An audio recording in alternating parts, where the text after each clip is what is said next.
Je suis un hacker. J'ai hacké le système. J'ai appelé Internet. Jackie le système. J'ai hacké le système. Non, c'est pas bien. Bon, allez, j'ai appuyé sur le bouton Recording.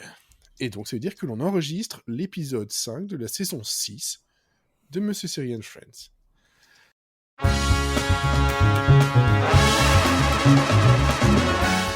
En direct le sud, c'était le bon temps. Ah, non, en fait, c'est Monsieur Seri and Friends, c'est l'épisode 5 de la saison 6. Et avec moi, il y avait Elodie, Mathieu et Olivier. Et on vous a parlé de... surtout de 10% en fait.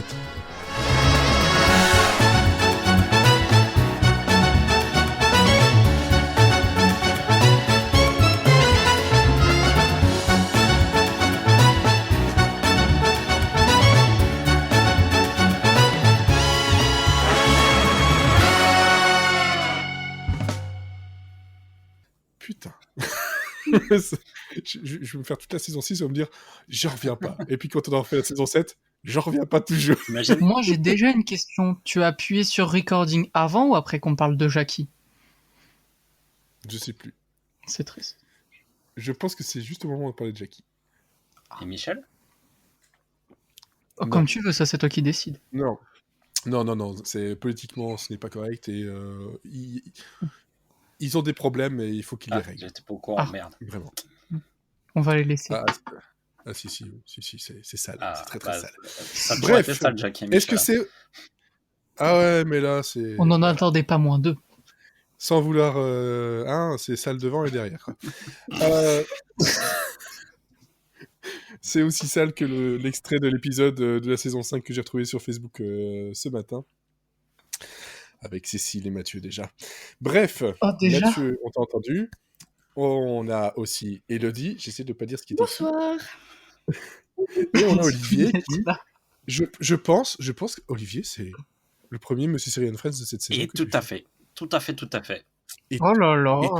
Et tout à fait. Il a fallu attendre je ne sais pas combien octobre.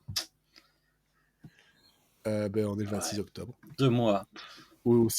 Aussi appelé le 238e mars, je crois, un truc comme ça. Bref.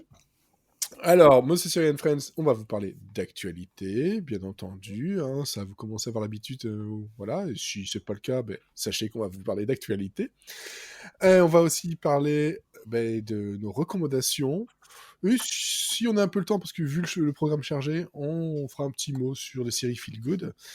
Si jamais vous voulez savoir de quoi on va parler, déjà, lisez la description que je m'embête à écrire à chaque fois pendant l'upload. Mais sinon, il y aura du 10%, la saison 4. On aura du Challenger de Final Flight. Et pas Final Fight, parce que c'est sur autre chose. The Virtues, yes. Lui aussi, il a des problèmes avec l'anglais ce soir. Ah, j'ai du problème avec tout. Le français, l'anglais, toutes les langues possibles et imaginables, ça va pas. Et alors là... Few Seekers. En fait, c'est... Et Can Theory. En fait, la série... Mais déjà, en plus, il y a un H en trop. Ah oui, il y a un H en trop en plus. J'ai tapé ça comme du n'importe quoi. Oui, moi je prononce comme c'est écrit. Bien raison. La série n'existe pas, c'est juste pour te faire chier à prononcer des noms à la con. C'est ça. Non, quand on va faire un spécial série polonaise, on va rigoler. Ah, si tu veux, je peux te parler de séries russes aussi. Là, tu peux bien rigoler. Allez, soyons fous. C'est parti, 2 heures. Ah, je te laisse faire. Moi, non, c'est toi qui as commencé. Tu présentes les séries que je peux te présenter. Vas-y. Non. Bon, on va partir sur l'actu.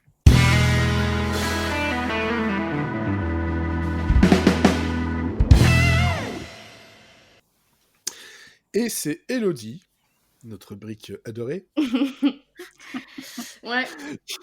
qui va nous faire une petite partie de l'actu, parce que j'ai hésité à un moment donné à rajouter des choses, vu que tu en avais déjà mis pas mal. Mais bon.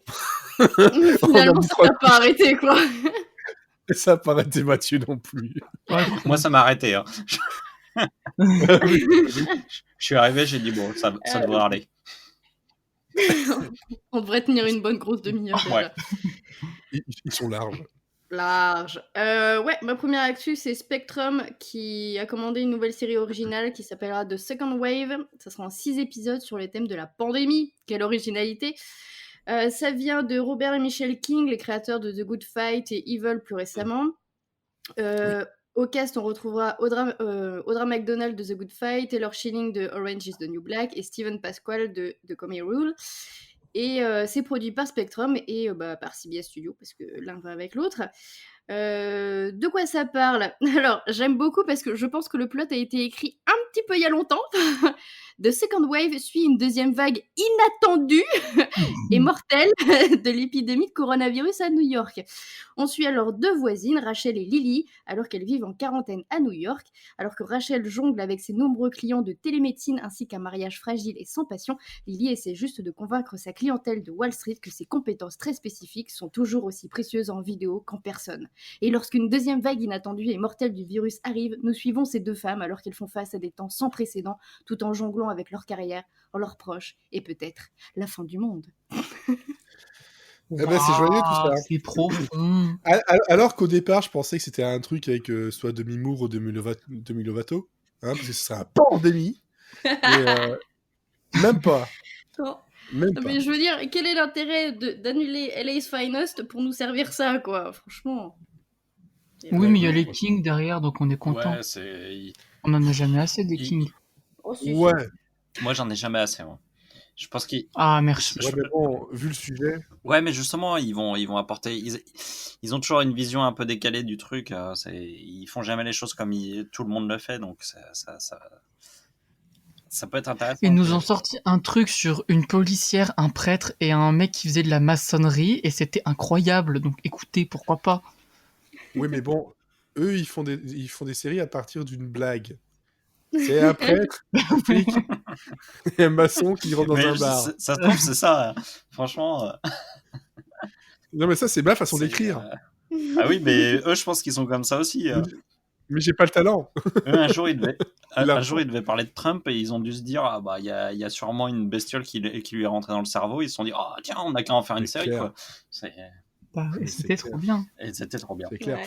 Et il n'est pas là ce soir, mais je vois que Florian partage une petite information sur une autre série YouTube Red. Vous vous souvenez, YouTube Red avec leur série. Et donc Wayne, dont j'avais bien aimé la saison 1 qui a été proposée sur YouTube, qui a été reprise par Prime Video. Voilà, pour l'instant aux USA, et on verra, c'est pour début novembre, on verra si ça suit par chez nous. Bah, ça peut peut-être faire le même effet que Cobra Kai, hein, sur Netflix. Pourquoi pas. Bon, après, Cobra Kai est quand même beaucoup plus facile à marketer au niveau public. Parce que Wayne, c'était très très bien sympa, mais c'est un peu plus difficile. Ensuite, on a Netflix qui a commandé une comédie noire avec Kristen Bell qui sera aussi productrice. Ça s'appellera The Woman in the House. Ça vient de la société de production de Will Ferrell et ça sera en 8 épisodes. Donc Kristen Bell jouera Anna, c'est un petit cœur brisé et puis elle est un peu dans le jour de la marmotte, quoi. C'est chaque jour elle-même et un jour, elle s'assoit avec son pinard, elle regarde par la fenêtre, elle regarde la vie passer sans elle, elle se fait chier. Mais un jour, il y a un pauvre petit voisin qui s'installe de l'autre côté de la rue et sauf qu'en fait, elle va être témoin d'un horrible meurtre. Voilà. Je pensais qu'il y avait un petit peu d'espoir d'un coup, mais en fait, non. Non, mais Kristen Bell, c'est toujours un espoir. Bah voilà, c'est bon. Alors, parce que là, ça a été prononcé Kristen Bell, j'avais compris Christian Bale, et je me suis dit... Oh, croisons-les, dis donc. Croisons-les. Kristen Bale. Kristen Bane. Oh là, non, trop loin.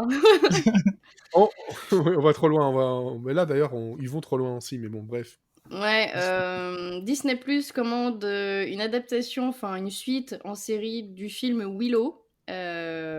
Moi, c'est un de mes petits chouchous en film, mais c'est bon, un film, ça suffisait en fait.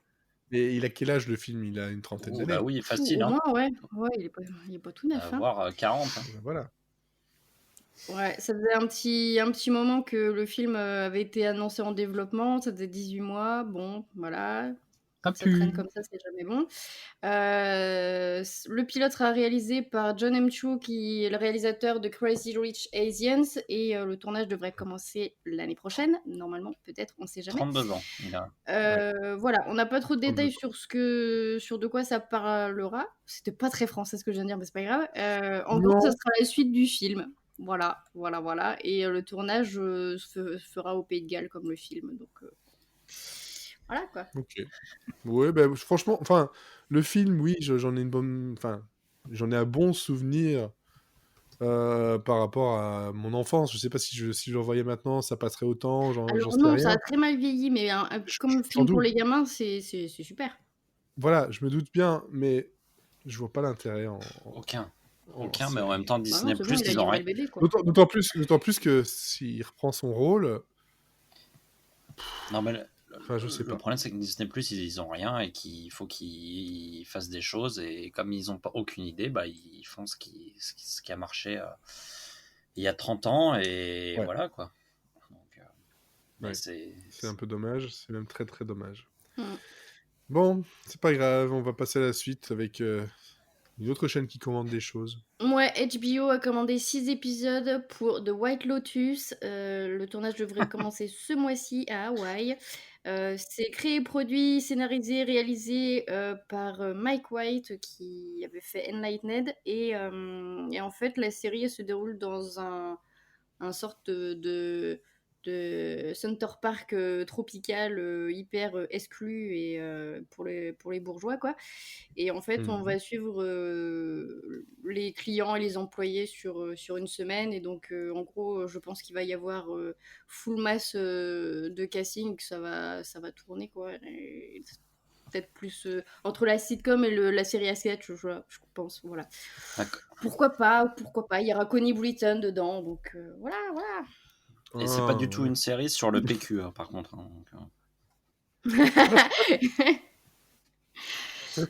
Peut-être qu'il y a un sponsor derrière, on sait pas. Forcément. Bah Forcément. oui, pandémie, PQ, bon voilà. Oui. Par le Par contre, confinement. une très très bonne nouvelle, Euphoria va voir 2 épisodes bonus avant sa 2e saison. Le premier sera sur le thème de Noël et il sortira le 6 décembre. Alors, donc sur Noël version Euphoria. sur OCS. Le jour de la Saint-Nicolas, quoi. Incroyable. Noël vu de Euphoria, ça va être sympa, quoi. Ça, je pense pas que ça soit le Noël le plus fun du monde, quand même. Hein. Non, parce que le plot, c'est que l'épisode va suivre Rue alors qu'elle célèbre Noël après avoir été laissée par Jules à la gare et alors qu'elle a fait une rechute. Donc je pense que ça va pas être... ça va pas être le plus funky des Noëls, quoi. Le matin de Noël, on ouvre les cadeaux, Ouais. quoi. Voilà. Après, pour le 2e épisode, par contre, on n'a pas encore de date de diffusion et ni de synopsis, mais vu que ça annonçait que les 2 épisodes seront diffusés avant la diffusion de la 2e saison, bah, ça devrait arriver assez vite quand même. Oui, effectivement. Mm. Et j'aime bien le fait que j'avais pas vu que tu l'avais ajouté. Moi, je l'ai ajouté, je crois que tu l'as effacé de ma liste. Parce que j'avais noté aussi ce truc-là, je pense. Oh bah non, j'ai mis avant que t'aies rempli. Ah bah alors, je sais pas ce que j'ai foutu. C'était pour ma prochaine news, là? Non, celle que tu viens de dire. Ah, d'accord. Bah, je Je me ne suis sais dit, je pas. l'ai noté.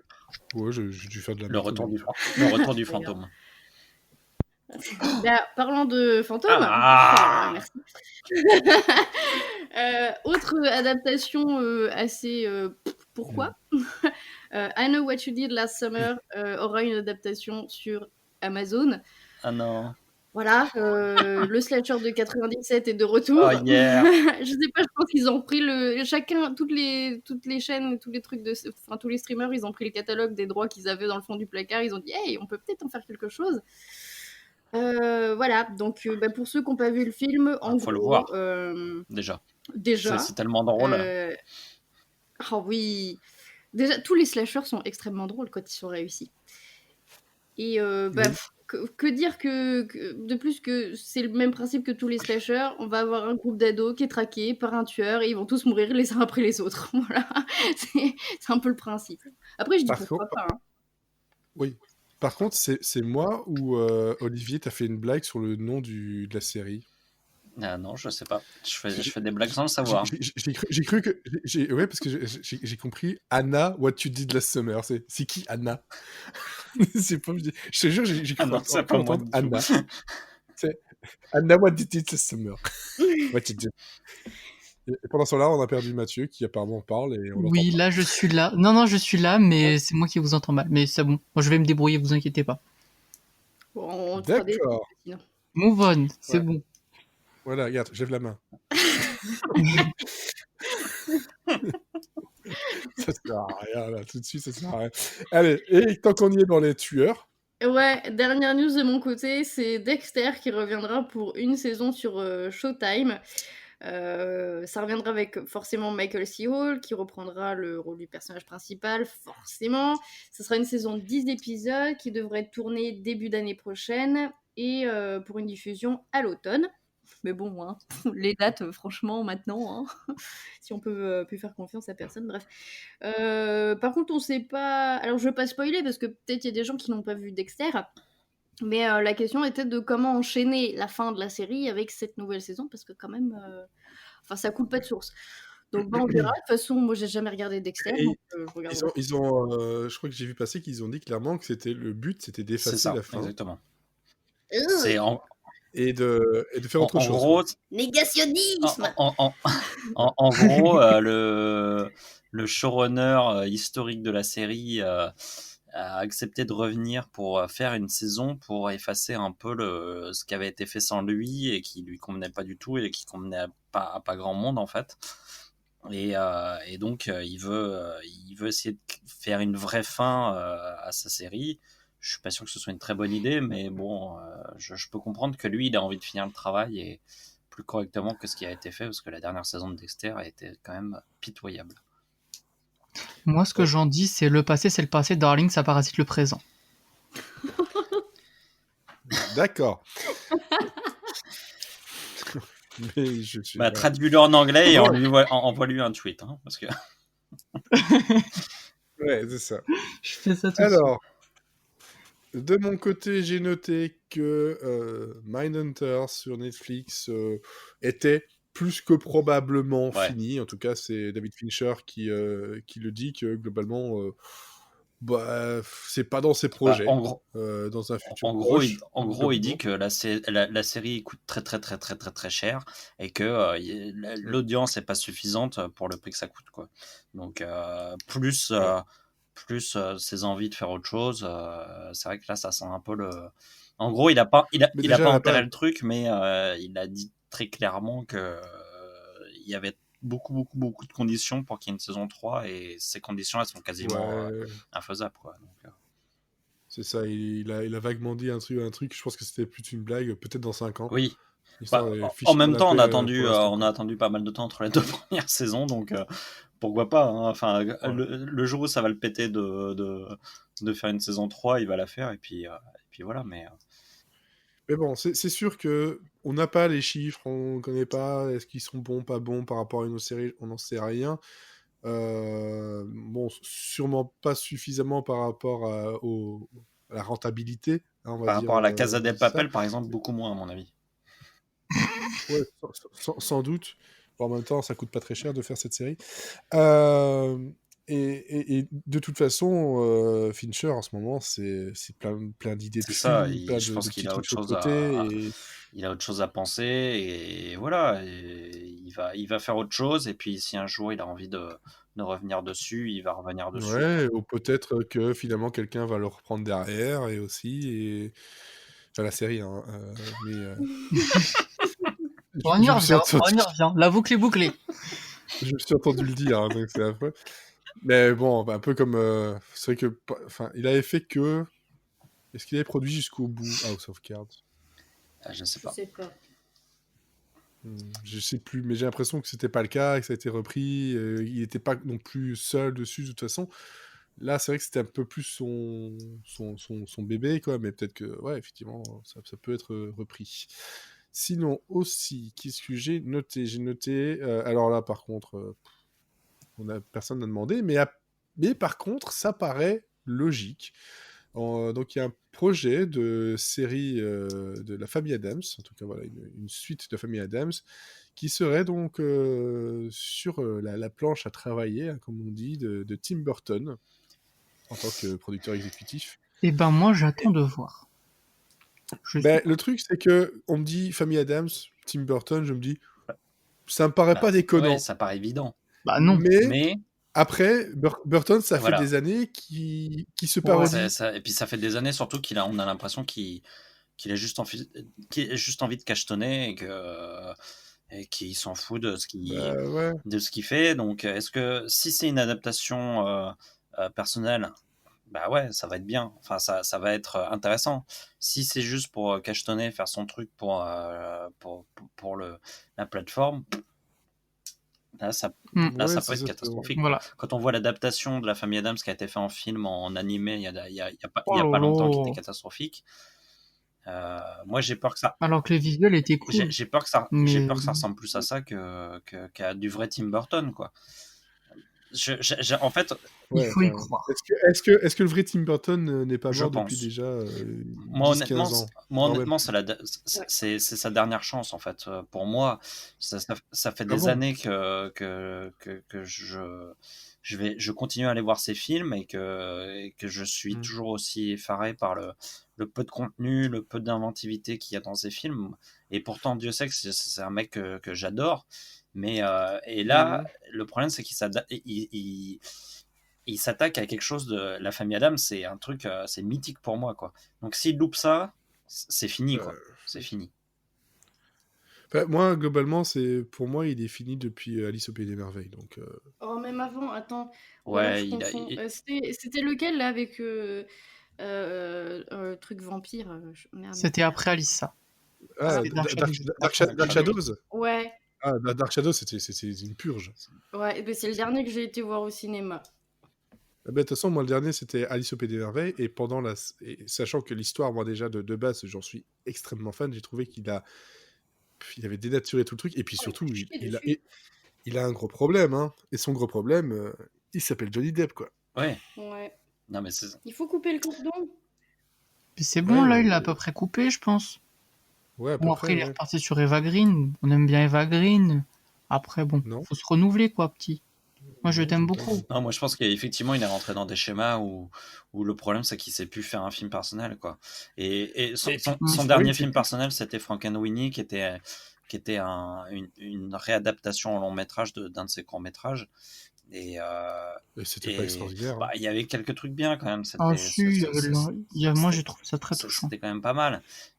C'était pas aussi fort que ces films, mais par rapport à ce qu'il a fait après, c'était très bien.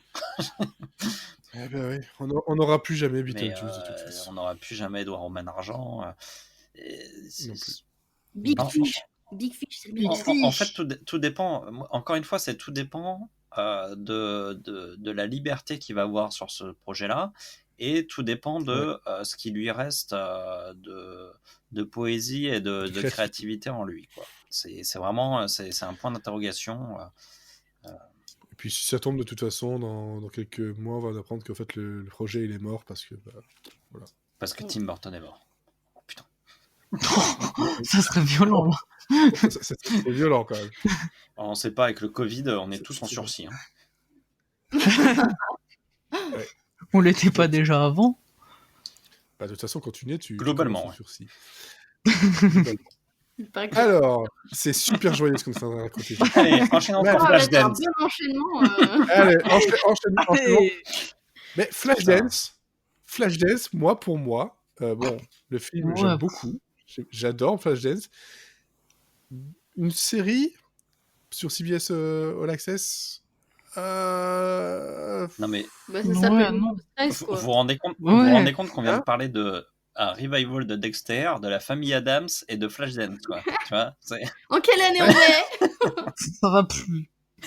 C'est vraiment tombant. Mais bon, derrière on a Angela Robinson, donc de L Word, True Blood, et aussi Tracy McMillan, donc Good Girls Revolt, qui sont du côté du script et de la production et du tournage, enfin de la réalisation du pilote.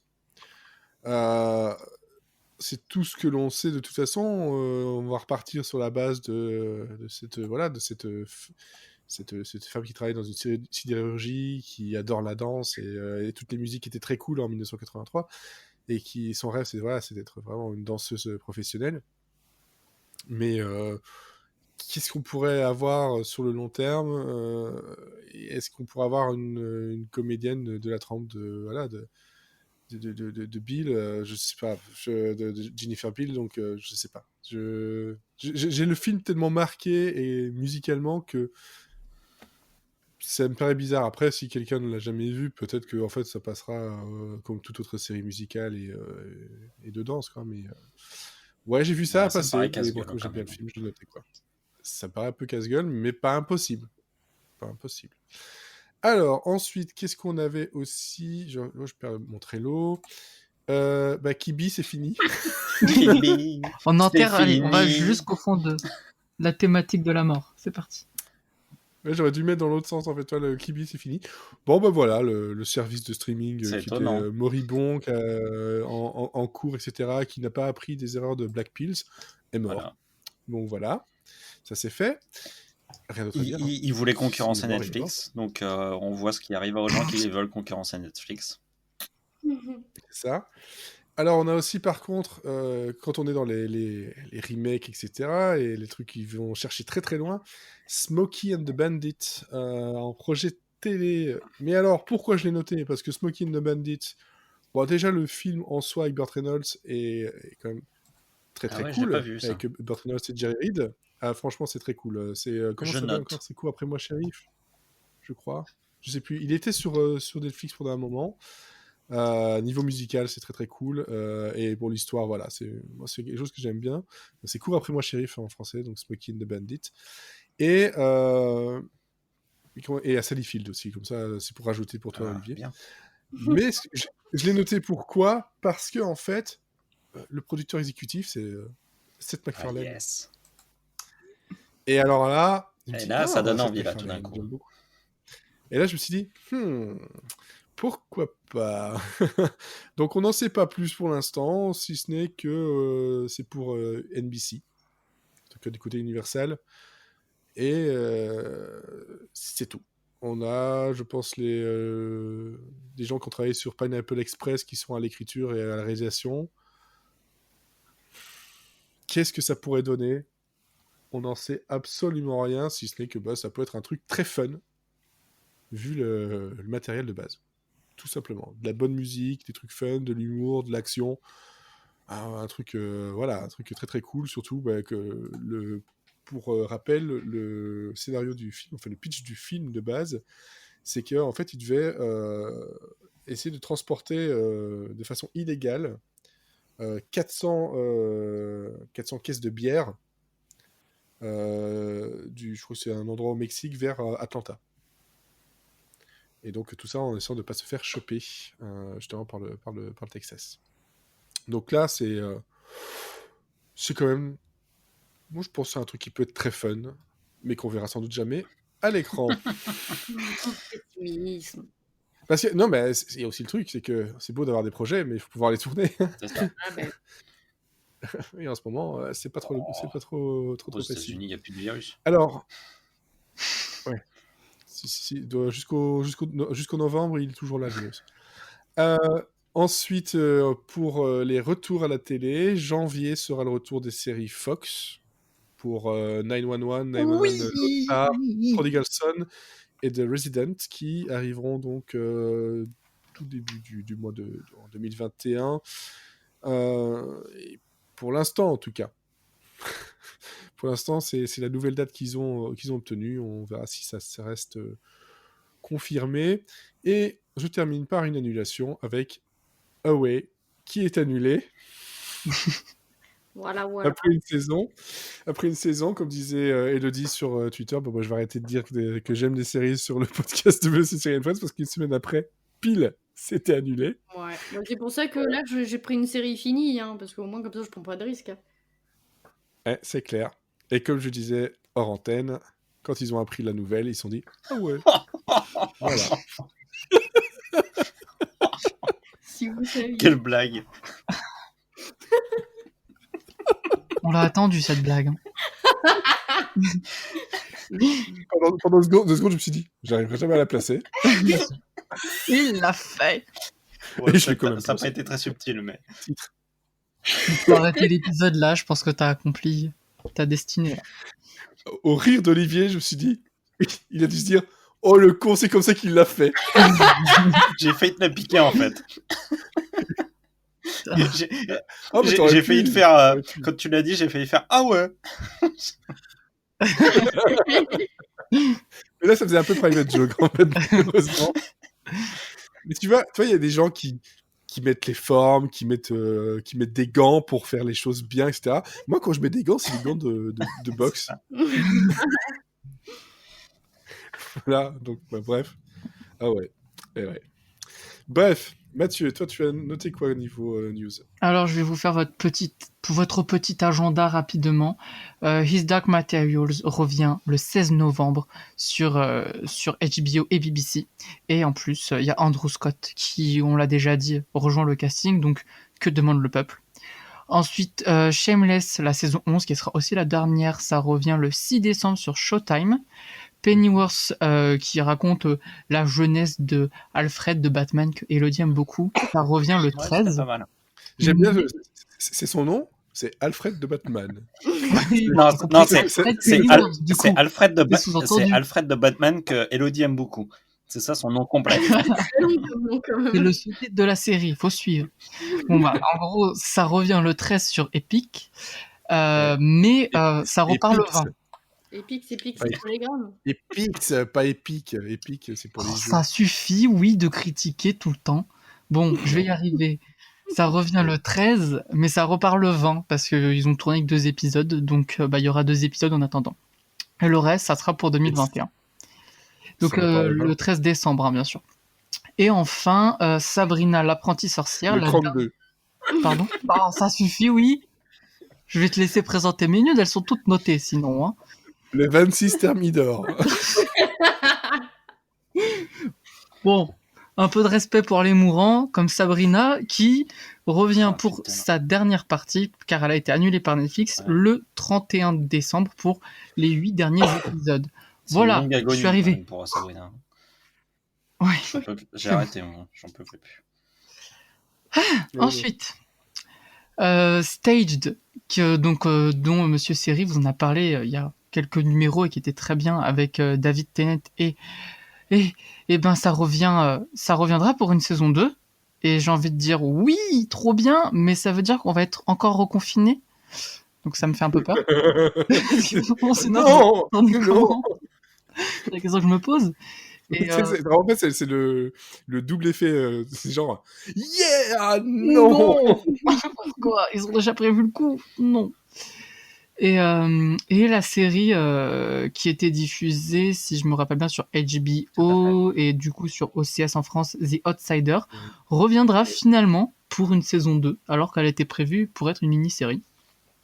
Et elle ne suivra pas la trame de la nouvelle de Stephen King, parce que voilà, ça sera une histoire inédite, et donc à la fin de la saison 1, on avait une fin mi-ouverte qui laisse entendre que une suite pourrait voir le jour, ça sera le cas. Et j'ai envie de vous dire encore oui, mais non, parce que franchement, c'est pas la peine. Vu la fin de la saison, ça peut suffire, c'était déjà long à se terminer.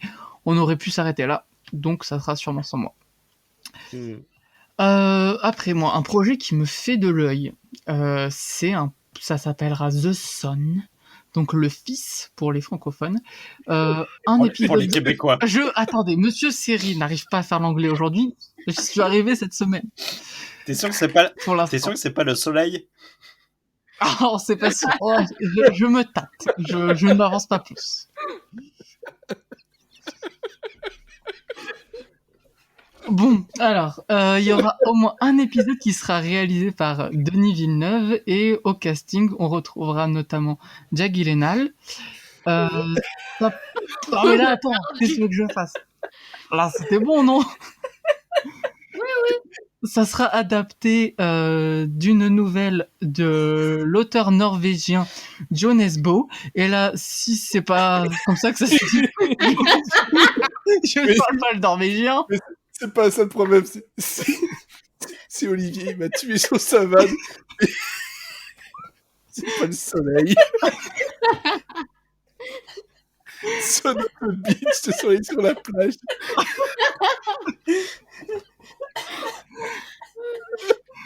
Ouh. Et bon, alors la série, elle se déroulera à Oslo et il y a un prisonnier qui s'évade de prison. La police enquête et ce détenu qui s'est échappé, il cherche à se venger d'un parrain de la drogue et de trafic humain qui sévit dans la ville. Et en producteur, en plus, on aura Jonathan Nolan et Lisa Joy qui sont derrière Westworld, donc ça va, ça passe. Et enfin, c'est pas une vraie news, mais j'ai besoin de le dire. J'ai besoin de faire un petit point pétition. De temps en temps, ça fait pas de mal. Attends, t'as dit quoi, pétition?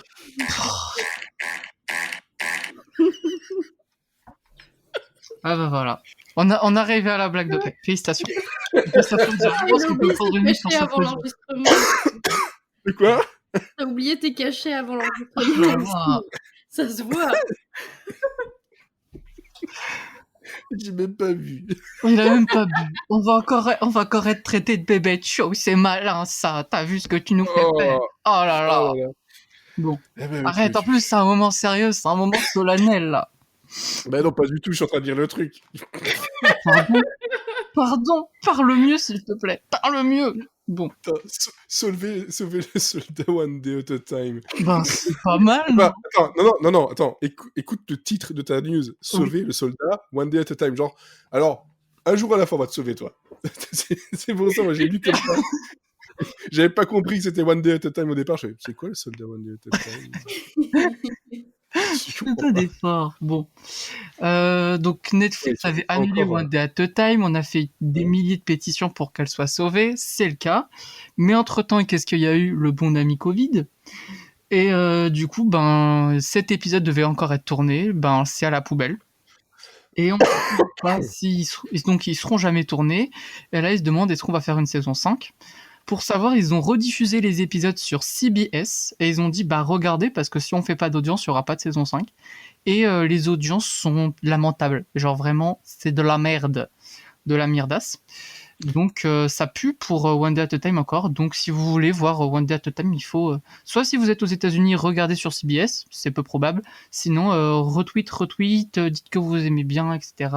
Faites des gifs rigolos, des out of context.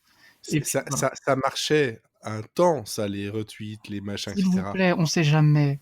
Est-ce que tu veux vraiment qu'il y ait plus de One Day at a Time dans le monde? Ben, je pense que si au bout d'un moment ça ne marche pas tant que ça veut dire que le public est pas là pour ça, c'est qu'il est temps de C'est pas s'arrêter. pour ça, c'est parce qu'elle a été diffusée sur... C'était quoi le nom de cette chaîne déjà? Sur... Non mais attends. Pop. Voilà, sur Pop Oui. TV. Oui, mais Qu'est-ce bon, qu'il y ait des audiences déjà, sur Pop TV? déjà, Netflix n'en veut pas. Pop, qui n'a pas d'audience, n'en veut pas non plus. Moi je l'achète, c'est pas grave. J'ai pas d'argent mais j'investis. Tu veux quoi, que ça atterrisse sur Salto? Oui, pourquoi pas, ils auront de la qualité. C'est pas grave. Non, c'est pas vrai. Faut pas dire. Attends, écoute. Quand tu Faut pas fais dire. un abonnement à 8 € pour que 80 de ton programme, ça soit juste 3 épisodes de Grey's Anatomy en replay, moi, je De dis toute non. façon, il faut s'abonner à Pirouette. Oui. Voilà. Abonnez-vous à Et- Pirouette. Et sur Pirouette, on a une seule série. Voilà. Ouais, mais quelle Je veux dire- série. Oh là là, Ouais. Mais justement, je sais pas. on attend. La question. Mais quelle série? Bah ouais. Ok. Bonne question. Bon, voilà, ça c'était l'actu qui a duré quand même bien longtemps. Mais dis donc, on fait de plus en plus long dans les actus, on va plus faire que des épisodes d'actu, tiens. Mais plus c'est long, plus c'est bon. Exactement. Je laisse méditer cette blague, je ne peux rien derrière. Je n'ai absolument rien à ajouter là-dessus. Je laisse ça infuser. Sortant de ta bouche, je n'ai rien à ajouter là-dessus. Mais dites donc. Enfin, sortant. Bon, Bref. alors, la rubrique qu'on a prévue, on verra à la fin, parce que là, on doit un peu rattraper tout ça, et on va directement passer aux recommandations.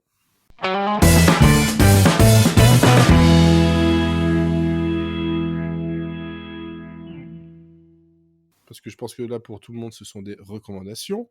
Oui. Et on va commencer par une recommandation presque collégiale. Presque, pas tout à fait. Je me Voilà. suis pointé du doigt. Oui, c'est ça. Bah oui, écoute, bon, t'es pas marqué sur l'affiche. 10% saison 4, qui est donc diffusée sur France 2. Je me suis entendu en double, c'est bizarre. Sur France 2, et par Parce la que t'es suite... pas ce tout sera- seul dans ta tête. Oui, bon, on est plusieurs. C'est pour ça que je vais jamais chez le psy, parce que ça me coûterait trop cher. Qui sera sans doute sur Salto, je suppose, vu que bon, France 2, qui sera pas pour Netflix, hein, contrairement aux 3 premières saisons. Et donc cette saison 4 de 6 épisodes est là pour fermer l'arc qui a commencé depuis le premier épisode de la saison 1. Et je pense ils ont été diffusés les derniers, non, c'est la Non, semaine prochaine. c'est l'épisode 3 et 4 qui seront diffusés mercredi. Voilà, donc c'est encore un peu plus tard. Bon, nous on a vu la saison complète. Oui. Voilà. Et globalement, on part sur quoi? Moi, je suis quelqu'un qui a énormément apprécié cette saison. Olivier, j'ai l'impression qu'aussi. Qu'il est plus là. Adieu. Il est décédé. C'était l'expert, mais il est parti. Oui, non, c'est bon. Oui, j'ai bien aimé aussi.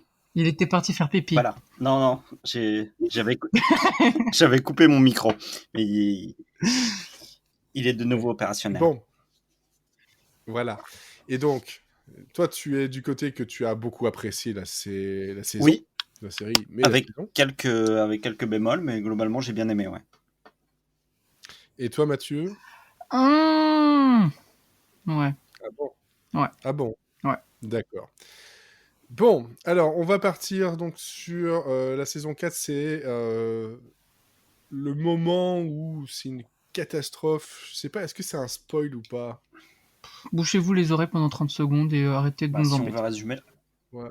Si on- On va résumer, donc 10%, c'est une série qui parle d'une agence de stars à Paris, qui est l'agence Ask, voilà, qui au cours de ces 3 saisons a eu des hauts et des bas avec ses stars, avec les gens en interne, avec des problèmes financiers, etc., etc. Enfin, plein de choses. Donc franchement, regardez-là, parce que c'est vraiment très très intéressant. Et les invités sont quand même très très cool aussi. les comédiens de base aussi, hein, voilà, ça n'enlève rien. Et la saison 3 se terminait sur un des plus gros agents justement de cette agence qui s'en allait. Voilà, on ne savait pas pourquoi réellement il partait. Enfin voilà, pourquoi si, mais vers quoi il allait. Donc on découvre ce qu'il a décidé de faire en ce début de saison. Et toutes les retombées violentes que ça peut avoir, d'autant plus que l'agence Ask n'est pas la seule, il y a Star Media, j'ai failli dire Starmania. Star Media qui est là et qui a les dents longues, surtout sa chasseuse de tête, son agent star, on va dire. Qui est là justement pour essayer de récupérer tout ce beau monde qui suivait donc justement Mathias depuis le début, et de grosses stars, et qui en gros, toutes ces stars en moins, c'est moins de revenus pour l'agence, et c'est un risque pour Ask de mourir tout simplement. Et donc c'est une saison qui est là pour sauver les meubles, autant professionnellement que personnellement, et c'est ça qui nous est dépeint pendant 6 épisodes de à peu près 45 minutes. Et donc voilà, ça, je pense que j'ai pas trop mal résumé sans trop spoiler. Non, c'était très bien. S'il y a des choses à ajouter, il faut pas hésiter. Et donc globalement, ce que j'en ai pensé moi de cette saison, c'est que on voit qu'elle a été accouchée dans la douleur. Il y a un truc dans l'ambiance qui se ressent, mais qui, la plupart du temps, va être au service de la série. En tout cas, moi, c'est comme ça que je l'ai ressenti. On va aller beaucoup plus dans la psychologie des personnages, dans leurs relations, dans leurs failles. On les met face, en fait, à à leur réalité réellement, à leurs failles, à un danger imminent. Je l'ai trouvé comme ça beaucoup plus intimiste, pas moins drôle, mais un humour plus grinçant et une saison beaucoup Justement, plus moi, finalement beaucoup je plus l'ai trouvé sombre. plus drôle, justement. Mais c'était pas le même genre Voilà. d'humour, clairement Moi, pas. S'il y avait moins de punchline. Malgré ses penchants, on va dire sombres, grinçants, etc. C'est un humour qui complètement différent, qui est drôle. Il y a des moments où j'ai éclaté de rire, et que il y a des moments où j'étais surpris, je m'attendais pas du tout à ça. Premier épisode notamment à la fin, on s'y attend pas. Et pourtant, la saison 3 nous avait déjà un peu prévenu. Mais en même temps, c'est une série où j'étais content de les retrouver alors qu'ils étaient en galère. Et j'étais content de les suivre jusqu'au bout alors qu'ils avaient plein de galères. Et je me sentais bien, malgré tout. Donc, c'est une série qui était compliquée par pas mal de choses, mais en même temps feel good. Et qui termine vraiment très très bien la série. Voilà. Problème de production, de création, des trucs un peu vraiment louches qu'il y a eu en backstage derrière. Je trouve que la saison se tient à quelques exceptions près. C'est sympa, Sigourney Weaver, mais il y a des moments où genre t'y crois pas du tout. Mais globalement, ça se tient, ça se termine. Et on peut laisser ça comme ça. Donc moi, les trucs de saison 5, je veux même pas en entendre parler. C'est la fin, c'est comme ça, point. Voilà, ça c'est mon avis en quelques mots. Olivier, toi de ton Oui, côté. alors moi, globalement, j'ai trouvé, j'avais pas tellement aimé la saison 2 et saison 3.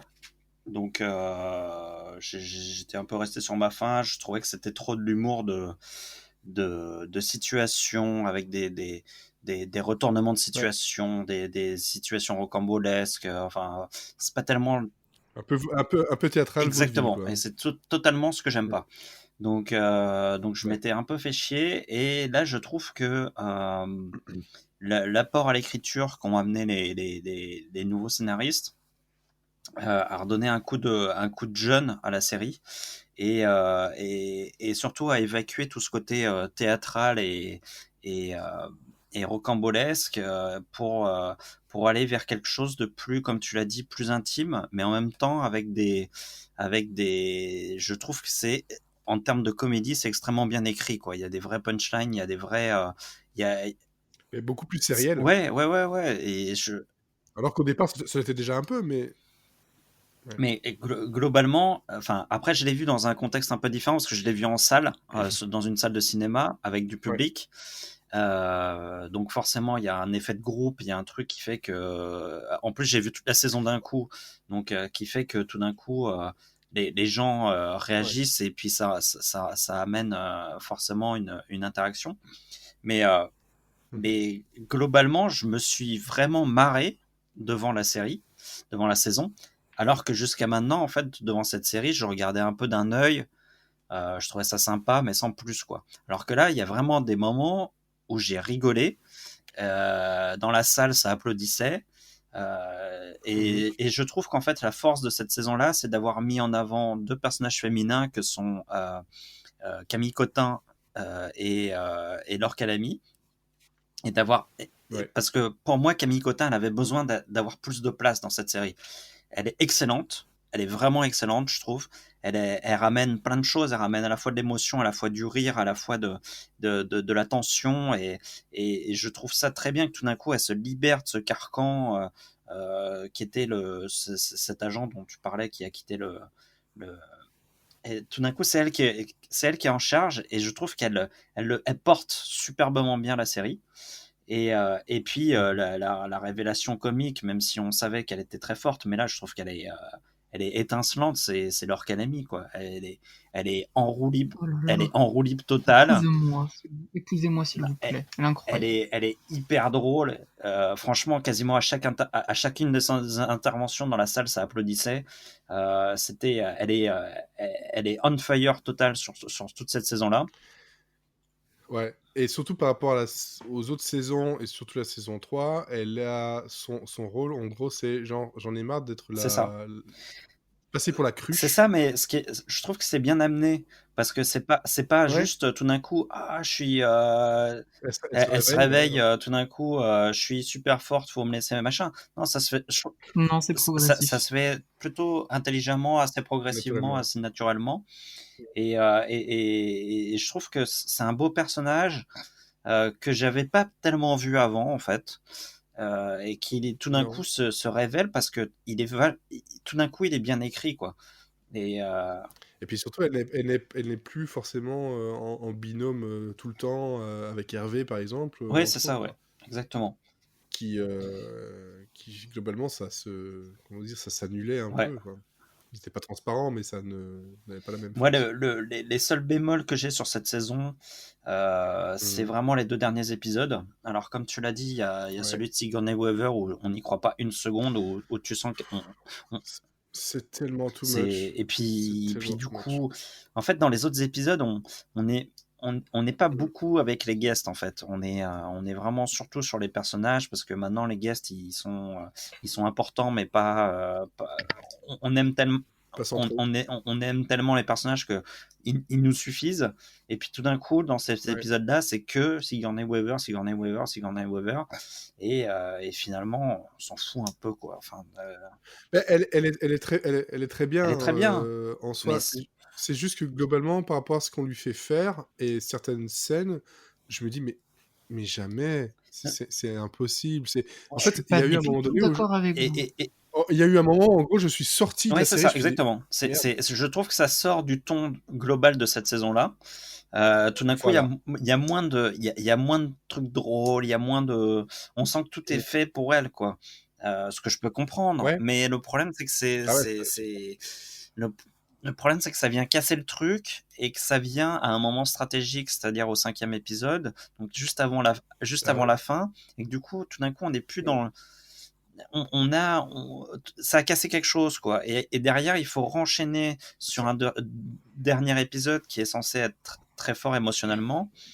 Ouais. Et le problème, c'est que ça marche plus parce qu'en plus, le problème, c'est que moi, enfin, l'idée de mettre Jean Reno dans le dernier épisode, enfin, c'est quand même pour moi la plus mauvaise idée du monde parce que en termes d'émotion et de charisme et de jeu, Jean Reno, c'est quand même une huître, quoi. Donc, il dégage autant d'émotions qu'un bigorneau. Et le problème, c'est qu'il base vachement de trucs là-dessus. Donc et puis la fin, c'est quand même, je trouve que la fin est amenée d'une manière assez banale. On a vu ça 100 fois dans des séries. Et il y avait peut-être moyen d'amener ça différemment. Le problème, c'est que je pense qu'ils ont été. Effectivement, ça a été chaotique, l'écriture. Et qu'à un moment donné, Mm. il fallait finir et ils l'ont fait comme ils ont pu, quoi. Mais, Oui, mais c'est ça. je trouve que ces bémols des 2 derniers épisodes sont pas suffisants pour gâcher le plaisir qu'on a eu sur 4 épisodes Non. vraiment très drôles, Mm. Non, vraiment clairement pas. sympas. Mm, mm. Honnêtement, depuis le début de la série, j'ai pas pris mon pied autant que devant ces 4 épisodes, quoi. Enfin, Mm, je me mm. suis vraiment marré par moments, quoi. Moi, c'est une série qui, dans le global, dans les saisons, à part la troisième, peut-être vers la fin, était un peu plus. Ça cherchait quelque chose que je ne reconnaissais pas, mais globalement, voilà, c'est une série que j'aime beaucoup. Mais c'est vrai que ici, les 2 derniers épisodes, et je te dis vraiment, hein, peut-être, voilà, Mathieu, tu vas peut-être ajouter le fait que non pour toi, mais Sigourney Weaver, j'étais très content de la voir en tant qu'actrice et tout ça. Elle est géniale, elle est drôle, tout ce que tu veux. C'est vraiment l'utilisation qu'ils en ont fait et certaines scènes bien précises, et je ne dirai pas quoi parce que voilà, j'ai pas envie de vous les gâcher non plus, qui globalement, vraiment, ça a été la suspension de crédulité, quoi. Elle cassé d'un coup, En j'étais là, fait, je fais, il ah aurait merde. presque fallu Et je l'ai il dit, aurait presque fallu qu'elle fasse un caméo, mais pas plus, quoi. ouais, mais pas forcément, peut-être tout un épisode, d'accord, mais il y a des scènes où c'était, vous allez trop loin dans le vraisemblable, en fait. Ouais, mais ce qui C'est était un peu pas. le cas dans la 3e saison, par exemple, je trouve. Enfin, justement, je trouve qu'on revient un type d'humour qui était très utilisé sur les saisons précédentes, un C'est humour ça. de situation, et que tout d'un coup, je me dis, ah merde, ils sont retombés dans leur travers, quoi. C'est avec des quiproquos, des machins, faut aller chercher l'autre à l'aéroport, etc. C'est, Mm. Tout d'un coup, je trouve que ça perd en force humoristique. C'est plus de l'écriture, en fait. Puis même, même globalement, à part quelques petits éléments qui se raccrochent au fil rouge de la saison, cet épisode-là, en fait, Oui, limite, c'est ça. Bah, il sort de la moi, logique et ça pourrait être un Moi, bonus, quoi. je l'aurais presque mis en 4e position, histoire de relancer la machine en 5e et de finir en 6e, quoi. Ouais, Je c'est trouve ça, que peut-être. l'idée de le mettre en C'est un peu 5e, tard. ça plombe un peu le dernier épisode, quoi. Ouais. Et donc, Mathieu, toi de ton côté. J'enlève absolument rien à tout ce que vous avez dit parce que pour moi, 10% c'est la meilleure série française qu'on a en ce moment. Donc, je vais juste rajouter les 2-3 trucs avec ce que vous avez dit que je suis pas d'accord. Mhm. Mais sinon, oui, pour moi, c'est la meilleure série française. Donc, même si je vais lui reprocher pas mal de choses dans les minutes qui suivent, ça veut pas dire que je vous dis de pas regarder la saison 4 ou que c'est pas une bonne série. Pas du tout. C'est juste que mes attentes étaient très élevées et que je suis pas d'accord avec tous les choix qu'ils ont fait. Contrairement à vous, j'ai trouvé les 4 premiers épisodes plus faibles que les 2 derniers. Pour plusieurs raisons. Parce que déjà, l'épisode 5 dont vous venez beaucoup de parler, pour rajouter 2-3 petits points de ce que je pense, je suis un grand fan de Sigourney Weaver, donc quand elle était annoncée au casting, c'est cet épisode-là que j'attendais dans la saison. Donc forcément, j'étais très très content quand l'épisode a commencé.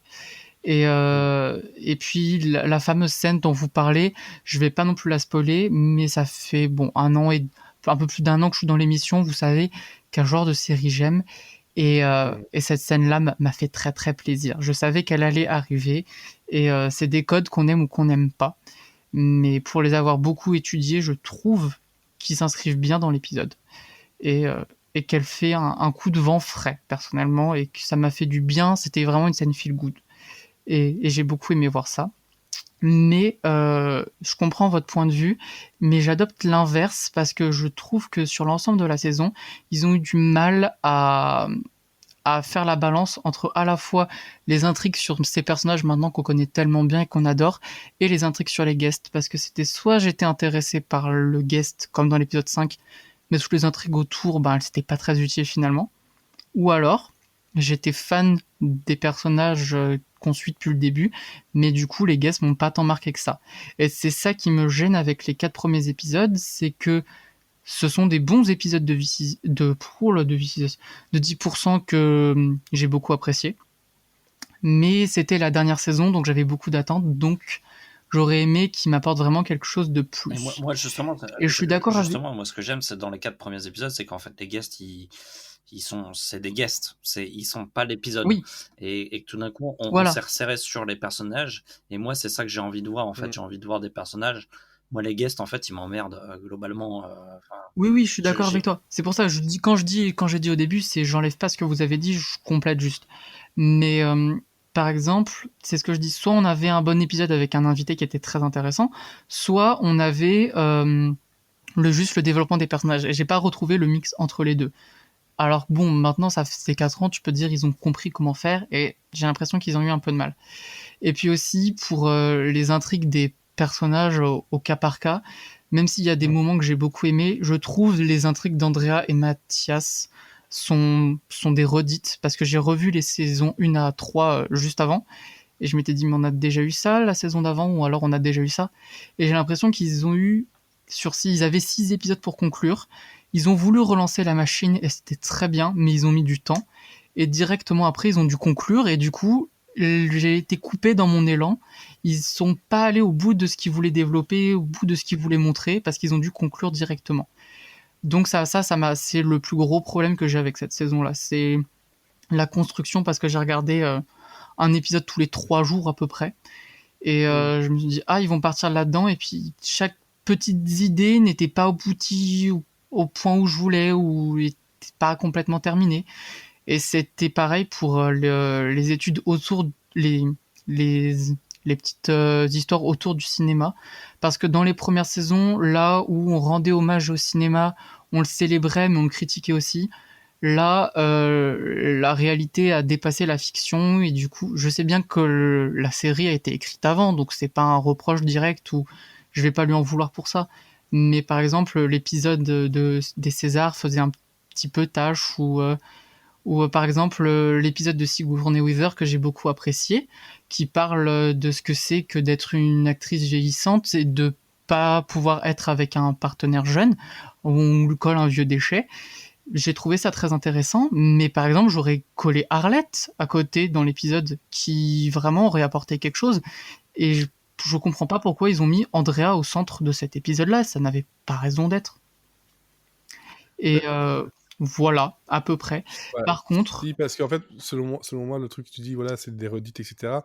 En fait, quand tu regardes dans la globalité, ce sont des démons que les deux, parce que c'est clairement autour d'eux que ça tourne vraiment, Andrea et Mathias, même s'il y en a d'autres qui sont là en satellite, mais ce sont des démons qu'ils ont depuis le début, et tu sens qu'en fait, ils doivent vivre avec les démons et pas Oui. juste les combattre. Eh C'est ben, ça alors, qu'on comprend si je avec peux, la série. oui, je comprends tout ça tout à fait. Si je peux du coup éclaircir ce que je veux dire, c'est que je suis d'accord et c'est normal que ce démon-là il revienne, et c'est important parce que ça fait partie des personnages. Mais du coup, ça arrive sur la fin et c'est la dernière saison. Mais du coup, c'est quelque chose qu'on voit dès le début de la saison, qui est normal que ça évolue. Mais je me dis, allez, ça va être la fin, ça va être la fin, ça va être la fin. Et tu sens la fin venir, ce qui est fait exprès, ce que je suis d'accord et ce qui est bien. Mais je trouve justement que à la fois tu veux relancer la machine et à la fois tu dois conclure. Et du coup, la balance entre les deux a eu du mal à passer pour moi. Mais la fin était très belle, douce amère comme j'aime, elle était logique, et c'est vraiment comme tu disais au début de ton analyse sur il y a eu des problèmes de production, on doit arrêter maintenant, donc regardez, on arrête avant que ça soit trop tard. Et j'ai beaucoup aimé que ça se termine de cette façon, sauf la dernière réplique qui était la même que Jane the Virgin. Donc j'ai fait, pourquoi vous faites ça? C'est déjà vu et revu, c'est pas très important de faire ça. Mais toute voilà. la fin est assez revue quand même. Voilà, elle est logique, elle est très agréable à voir, mais qu'on soit ému voilà. parce que c'est une fin, et voilà.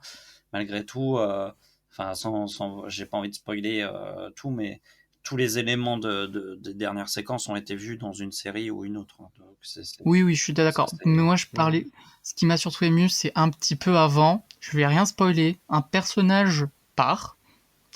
Et là, j'ai été très ému. J'ai versé ma petite larme parce que c'était un de mes personnages préférés. Mais voilà. Sur le personnage d'Andrea, je suis pas tellement d'accord sur la redite, parce que en fait, le personnage d'Andrea, ce qui est intéressant dans cette saison-là, c'est que elle va passer d'un potentiel très égoïste à tout d'un coup, elle va devoir s'occuper des autres. Et c'est la grosse différence, c'est-à-dire que effectivement, elle va retrouver les mêmes problématiques que Mathias quand Mathias gérait l'agence, mais le problème, c'est que elle avait un tempérament très égoïste, et elle va ressentir la même chose dans sa vie privée. Et du coup, tout d'un coup, que ce soit dans sa vie privée ou dans sa vie professionnelle, elle va devoir s'occuper des autres, ce qu'elle n'a jamais fait de sa vie. Et ça, je trouve ça, ça, je trouve ça vraiment intéressant. Je trouve que Camille Cotin le fait ressentir très bien, ça. Moi, je l'ai trouvé vraiment exceptionnel dans ce. J'ai toujours eu. Oui, c'était sur Andrea, c'était plus son intrigue perso sur Colette, avec Colette. Mais en fait, elle est en parallèle avec. Mais du coup, vous l'avez déjà fait la saison d'avance. Du coup, mais ça stagne un peu. C'est en parallèle de sa vie professionnelle, en fait. C'est tout d'un coup, elle était égoïste dans sa vie personnelle, égoïste dans sa vie professionnelle, et tout d'un coup, dans les deux vies, elle doit faire attention aux autres et aider les autres, et faire en fonction des autres. Et tout d'un coup, ça pète, quoi. C'est pas possible. Ouais, c'est pas possible, effectivement. Bon, voilà, je pense qu'on a fait le tour de tout ça. Je vois que notre brique peut rallumer son micro parce qu'on va lui donner la parole pour qu'elle puisse parler d'elle, d'une autre série que je pense qu'ici, globalement, personne d'autre à part elle n'a vu. Non. Challenger The Flight. Donc, The Final Flight. The Final Flight. Ouais. Fling. Il y a des serpents dans Ouais, l'avion mais- ou pas du tout? Oh là là. Ah non, je regarde Euh, pas sinon. Peut-être que je vais vous donner envie de regarder. En tout cas, si vous donc c'est sur Netflix, et si vous la cherchez en français sur Netflix, ça s'appelle Le dernier vol de la navette Challenger, comme c'est original.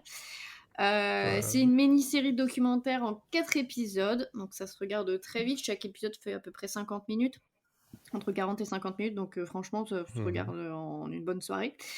Alors, de quoi ça parle? Eh ben, j'ai envie de dire, tout est dans le titre. Hein. On revient sur l'histoire de Challenger, la navette spatiale qui devait révolutionner les voyages dans l'espace et qui devait les rendre aussi faciles et sûrs qu'un long courrier. Et surtout qui devait prouver à la Russie que c'est les meilleurs. Hein. Bon, je vais pas vous refaire toute l'histoire, mais en gros, la série revient rapidement sur les différents équipages qui ont voyagé à bord d'une navette Challenger avec succès.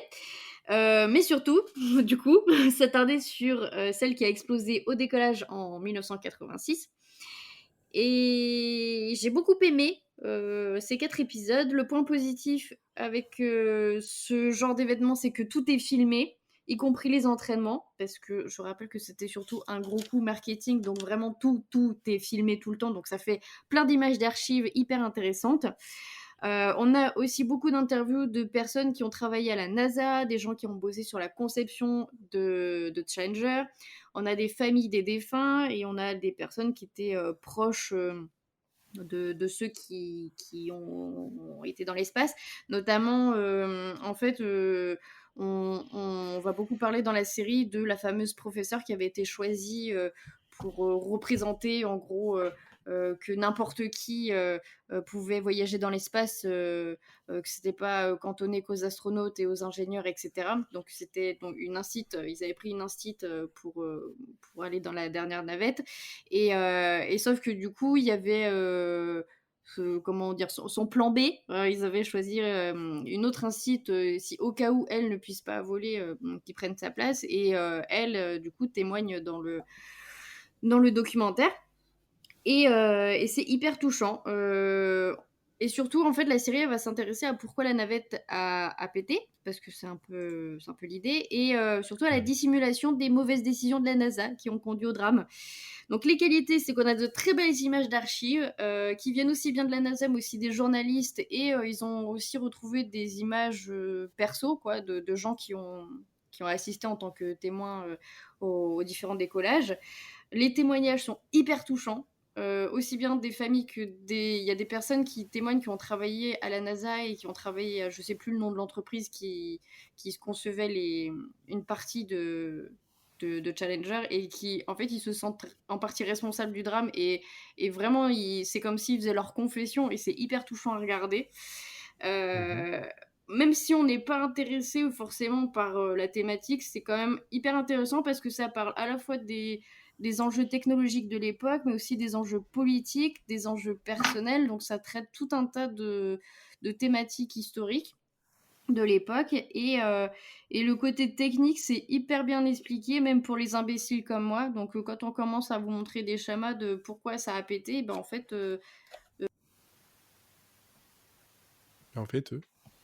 On a perdu la brique. La Non, brique tant est pis. tombée. On a cassé la brique. Si, c'est bon, je suis là. Ah, j'ai cru qu'on avait Ah, le mur. D'accord. Je sais pas pourquoi quand j'ai on nous levé montre la des tête. schémas, on disparaît. Non, mais je sais pas pourquoi j'ai levé la tête et j'ai vu que j'étais en mute en fait. Je sais pas. À chaque fois, je sais pas, mon PC veut me En fait, censurer. depuis le début de la chronique, t'es en mute. Merde. Non, mais voilà. Donc, le seul défaut en fait de Challenger The Last Flight, c'est que en fait, le premier épisode et on va dire une bonne partie du second, dans le montage, ça fait très théorie du complot et assez putaclic en mode ce que la NASA ne vous dit pas. Mais, mais vraiment, c'est pas dans le propos, c'est vraiment le montage qui fait vraiment Fox News, quoi. Mais après, passer ça, après, c'est pas juste du putaclic pour du putaclic, il y a vraiment un fond avec des vraies infos, quoi. Mais ouais, ça fait un peu bizarre au début. Mais voilà, je vous recommande, c'est vachement bien. Ok, très bien. Donc c'est sur Netflix. Oui. Donc Challenger, vous tapez Challenger, je pense que vous le trouverez. Oui. Parce que, voilà, selon le titre. Alors, Olivier, Oui, c'est moi.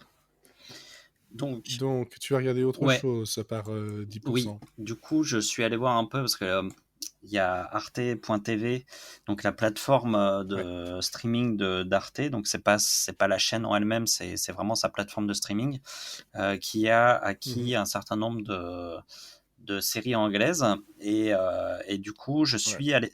Pas que. Pas que, mais là, ils ont eu un gros apport de séries anglaises. Ouais.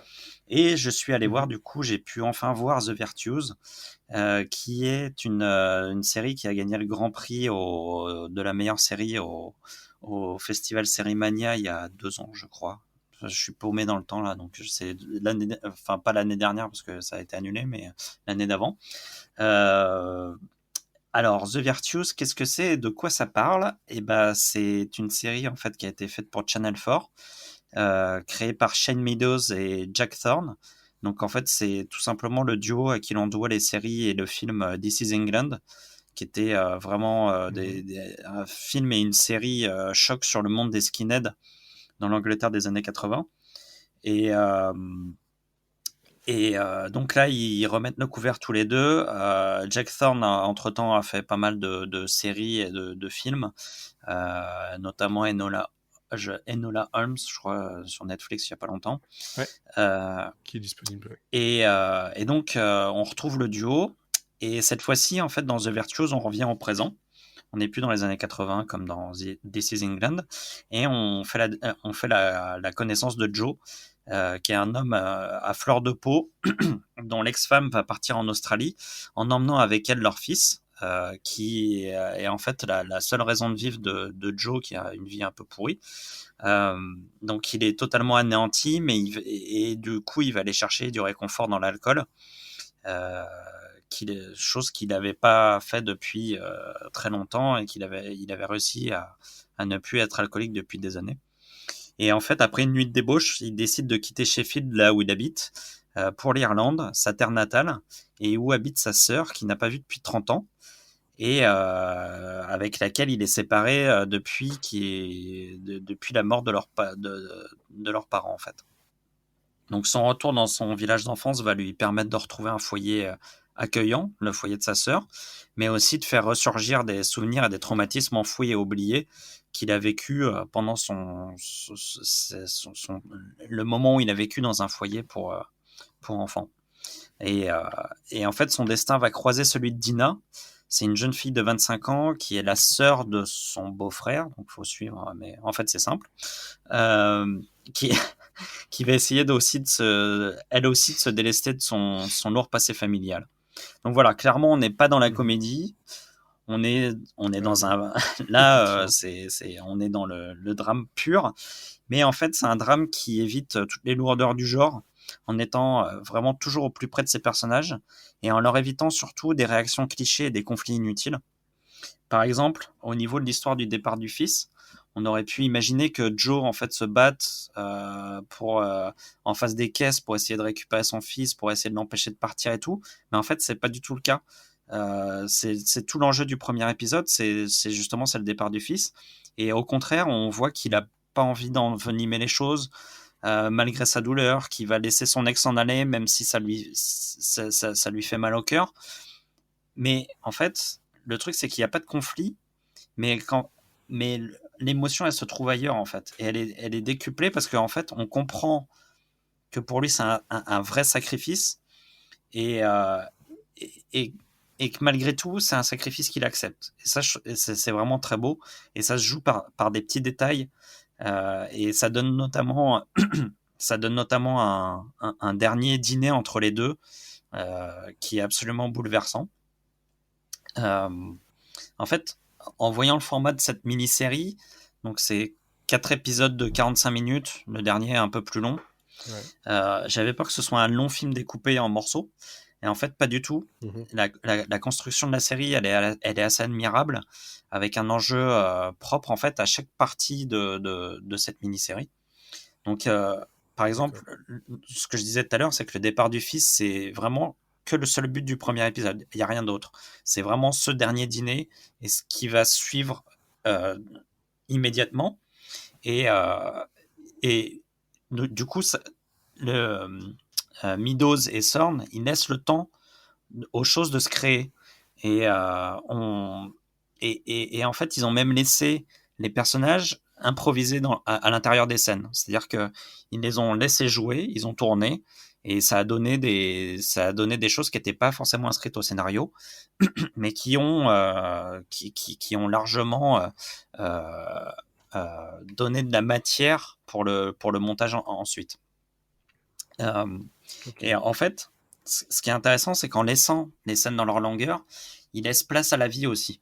Et c'est pas forcément que dans les moments tristes qu'on est ému, mais c'est comme je le disais tout à l'heure, c'est aussi dans les moments inutiles. C'est aussi dans ces moments de vie pure auxquels on s'identifie et qui nous font vraiment. Il y a un côté, en fait, c'est pas que triste. Ça nous fait. C'est vraiment une série qui nous fait chaud au cœur par moments, notamment les enfants de sa sœur, qui sont incroyables de justesse. C'est hallucinant quand on se dit qu'ils ont pour la plupart improvisé et qui en fait confrontent Joe à la normalité d'une famille, lui qui a jamais eu de vraie famille, qui a eu une enfance pas du tout apaisée. Et en fait, ce qui est hyper émouvant, c'est cette découverte, c'est cet apprentissage du bonheur. Et même beaucoup plus que dans les scènes qui sont écrites spécialement pour émouvoir, quoi. Donc ça, c'est vraiment intéressant. Le jeu des acteurs, il y a Stephen Graham qu'on a vu en Al Capone dans Boardwalk Empire, pour ceux qui ont vu, qui était déjà génial dans ce rôle-là. Là, il est prodigieux, il est incroyablement juste.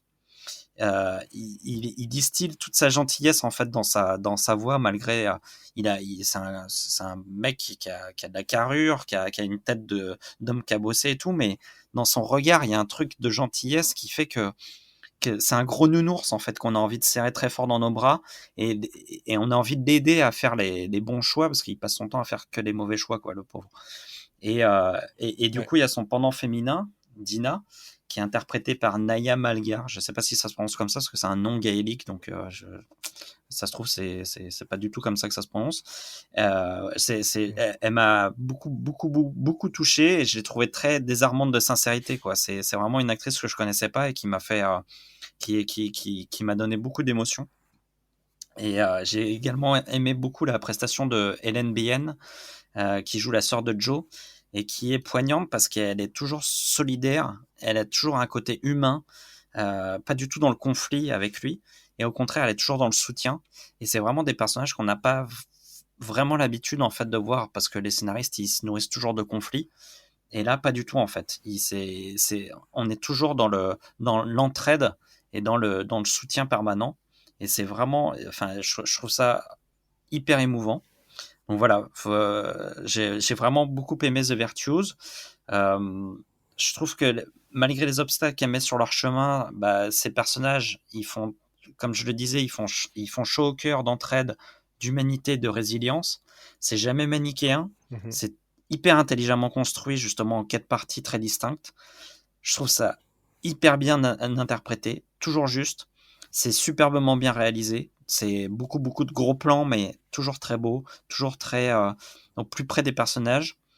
Et globalement, à chaque épisode, à chaque fin d'épisode, je me disais, ah putain, c'est déjà fini, quoi. Ce qui m'arrive assez peu souvent dernièrement. Et donc c'est quand même, ça veut dire que j'ai été vraiment captivé par le truc. Et moi, ce que j'aime, c'est que c'est une série qui se niche. La force de cette série, elle se niche dans les détails, en fait. Tout est dans le détail, tout est dans le petit truc qui va faire déborder le vase, en fait, qui est de notre émotion. Et donc voilà, donc je vous conseille vraiment d'aller voir cette série. C'est pas hyper drôle, c'est pas hyper feel good, mais franchement, je trouve que c'est Non, mais c'est accessible gratuitement, voilà. surtout. c'est déjà et légalement, et c'est déjà c'est pas déjà mal. pas mal. Déjà pas mal. Et donc c'est sur Arte TV. Ouais. Et il y a les 4 épisodes qui sont dispo. Et je te confirme que c'était l'année dernière, parce que la série de 2019, donc c'était Série Mania voilà. 2019. Ça avait écrasé, ça avait écrasé tout le monde, hein. Enfin, il n'y avait pas eu trop de suspense. C'était non, franchement, c'est vraiment super bien.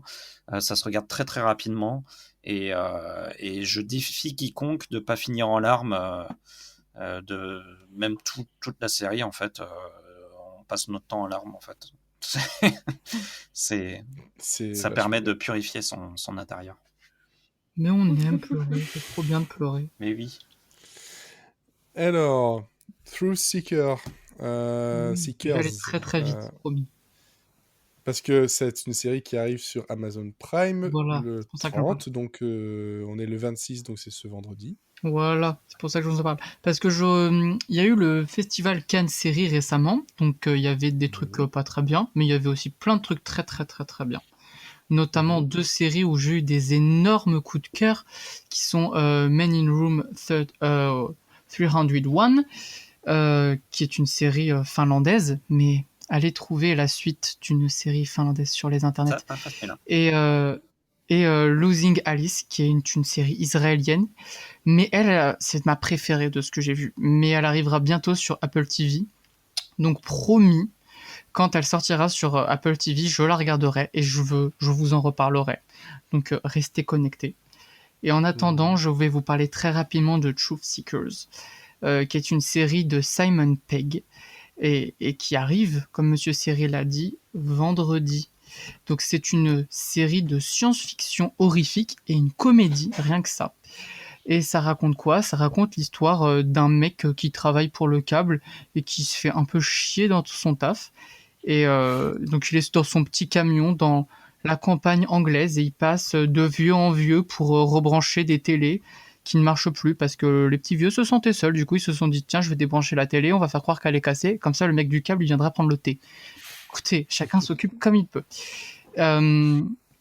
Donc ce monsieur, il est obligé de travailler avec un nouveau collègue, beaucoup plus jeune que lui, puis il n'a pas forcément envie.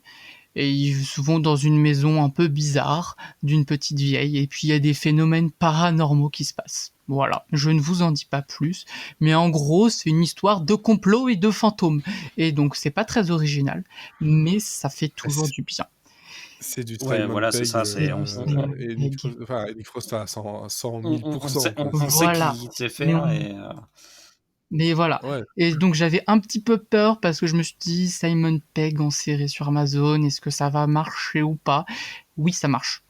Ça marche. Bien sûr, le rôle principal est tenu par Nick Frost et il y a Simon Pegg aussi et ils sont merveilleux. Enfin, on voit pas beaucoup ça, je sais même pas si on le voit ou pas, je me rappelle plus, ça fait un moment. Si on voit Simon Pegg dans les premiers épisodes. Mais Nick Frost est très drôle et très touchant. On devait parler des séries feel good, je ne sais pas si ça sera le cas. Vas-y, pardon. Non. Et puis t'as quand même oublié Malcolm McDowell dedans. Mais oui, et il y a Malcolm McDowell dedans. Donc écoutez, qu'est-ce que vous voulez de comment plus? tu peux J'ai pas fini, j'allais y venir. Bon, ouais, je parlais de Nick Frost là. Bon, il est trop rigolo, il est très touchant et j'aime beaucoup ce qu'ils en ont fait parce que ça pourrait être une caricature d'un personnage et c'est pas le cas. Et tout de suite, les personnages sont tous trop mignons et t'as envie de partir avec eux dans des aventures folles. En plus, il n'y a pas de problème de rythme, c'est-à-dire que dès les premières secondes, tu sais dans quoi tu vas, tu fonces dedans, il n'y a pas de souci. Si vous aimez pas les 5 premières minutes, si vous aimez pas Simon Pegg, n'y allez pas, sinon vous allez adorer. C'est un peu effrayant. En plus, c'est Halloween, ils sortent au moment. Ça part, attendez, le moment parfait, parce que ça fait peur des moments, mais pas trop quand même. Tu te fais pas pipi dessus, mais t'as un peu peur. Et puis il y a plein de mystères. Que ce soit sur les personnages, qui ils sont, qu'est-ce qu'ils veulent, et aussi sur ce qui se passe. Et puis même... Mais qu'est-ce qu'ils font? Bon, un peu brouillon, mais j'essaye d'aller vite et c'était très agréable à regarder. J'ai passé un très bon moment. J'ai regardé ça, il était 4h du matin et pourtant je me suis pas du tout endormi. C'était très très très bien. Genre, si ça fait peur... ça faisait un petit peu peur, mais pas trop quand même, on aime bien. Et non, franchement, c'était très sympathique. J'attends la suite vendredi, donc voilà, je vous en reparlerai peut-être dans 2 semaines pour vous dire si c'est toujours aussi. Attends, la suite vendredi, et je pense que eux aussi, ils Il y a font la tous même les chose épisodes. que les autres séries. Tous les épisodes, ils font pas le système Non, de 3. j'ai vérifié tout à l'heure, normalement, j'ai vu si le update est bien fait, il y a tout. S'il n'y a pas de soucis sur mon appli. En tout cas, c'est indiqué que tous les épisodes seraient disponibles. Voilà, donc c'est une comédie, c'est un peu émouvant par moments, de l'horreur, du fantastique, du mystère, voilà. Je voulais rajouter que ça me fait un peu penser à Ghosted par certains aspects. mais Même l'image fait un peu penser à Ghosted dans les premiers épisodes, avant que ça devienne une comédie de bureau parce qu'ils avaient plus de thunes et qu'ils tournaient avec une table et une chaise. Voilà. Et ça ressemble aussi un peu à une série dont j'ai cherché le nom tout à l'heure. Je l'ai pas noté et j'ai réoublié. Bravo. C'était, je vais rechercher. C'était une série sur Channel 4. Il y avait des démons et 2 filles qui tapaient sur du démon et c'était bien. 2 filles contre les vampires. Et ça a été annulé au bout d'1 saison. Mais c'était vraiment drôle.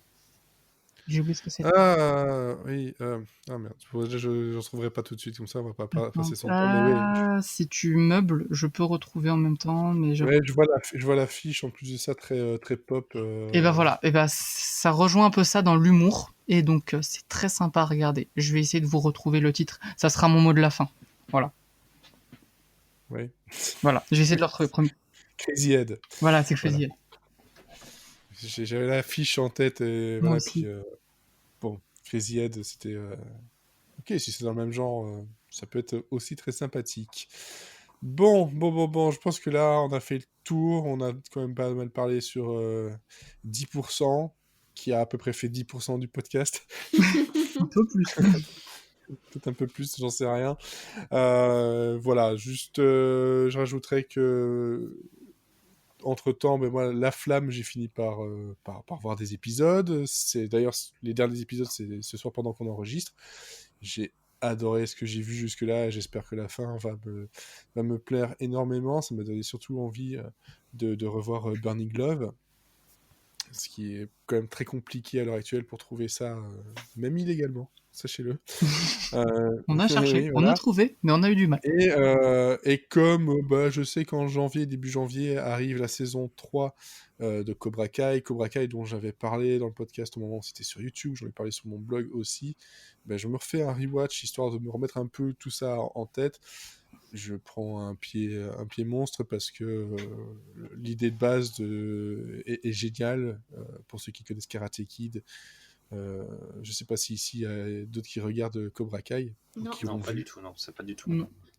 Mais voilà, pour ceux qui connaissent Karate Kid, voilà, il y avait Daniel Larusso qui était le grand gagnant, le gars un peu rejeté qui finit par gagner contre le bully qui est Johnny Lawrence. Et là, en gros, on commence par Johnny Lawrence qui a un peu raté sa vie et qui essaie de s'en sortir. Et Daniel LaRusso qui, lui, a super bien réussi jusqu'à devenir un peu parvenu, et un peu pédant. Et voilà, donc, et de voir finalement que l'un devient le méchant de l'autre, alors qu'au départ c'était l'inverse, et puis que ça évolue sur la philosophie, la psychologie des personnages comme ça, c'était quand même très très bien pensé. Après, bon, c'est une série qui est drôle, qui est pleine d'action, qui a des super musiques dedans. C'est vachement intéressant à suivre. C'est pas forcément toujours très bien joué. Mais globalement, c'est une série qui se regarde très facilement. 10 épisodes par saison de 30 minutes, ça va. On a connu pire, hein, n'est-ce pas? Donc maintenant, j'attends avec impatience la saison 3 en janvier. Voilà. Un mot de la fin, Elodie. Cacahuète. À retrouver sur Pirouette, un produit de Série Plus. Mathieu. Mammouth. Hein? Mammouth, parce que j'ai regardé Primal et j'ai pleuré à cause d'un mammouth. Ah. Je suis un peu... Ah, je croyais que tu avais regardé Nicky Larson. Magnifique épisode. Mammouth. Quel épisode? Ça va faire bobo. T'es pas au bout de tes peines. Ah non. Comme dirait celui qui mange des pâtes, c'est pas au bout de peine. Oh là là. Oh là là. Oh, c'est beau. J'adore. Jusqu'au bout. De l'humour italien, il j'adore. ne s'arrêtera pas. De l'humour italien, je l'adore. C'est du italien, ça parle de pâtes. Olivier. Décapsuleur. Il a pris ce qu'il y avait dedans. Je vois que comme d'habitude, tu cherches sur ton bureau. C'est le truc que j'ai devant moi. Donc, voilà. Ah bah si je fais pareil, moi je dirais je trouve coquet. Je trouve coquet. D'accord. J'ai sérieusement un Schtroumpf coquet en figurine sur mon bureau, je sais pas pourquoi. À côté d'un lama de Mais vraiment, Fortnite. je sais Parfait. pas pourquoi. Le mix parfait. J'ai un mooncake aussi, pas loin. Oh là là. Chocoli. Bon, en tout cas, merci à vous trois de m'avoir accompagné pour cet épisode un peu plus long que d'habitude. Mais bon, il le valait bien entendu. Comme dirait Elodie, Vous- plus c'est long, plus c'est bon. Exactement. On vous donne rendez-vous la... C'est que plus long que de 10%, donc ça va. Oh, mais non. Bref, on dirait une pub pour un élargissement. Gagnez 10%. grâce aux femmes chaudes de notre région.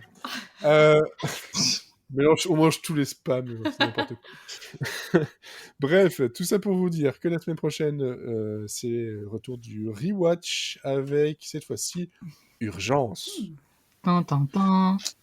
Non, c'est pas là. Très mal pardon. l'ambulance, je suis désolé. C'est vachement mal. C'est vachement mal fait quand même. Bref, on vous donne rendez-vous donc dans une semaine, pour fêter le confinement, Oui. bien sûr.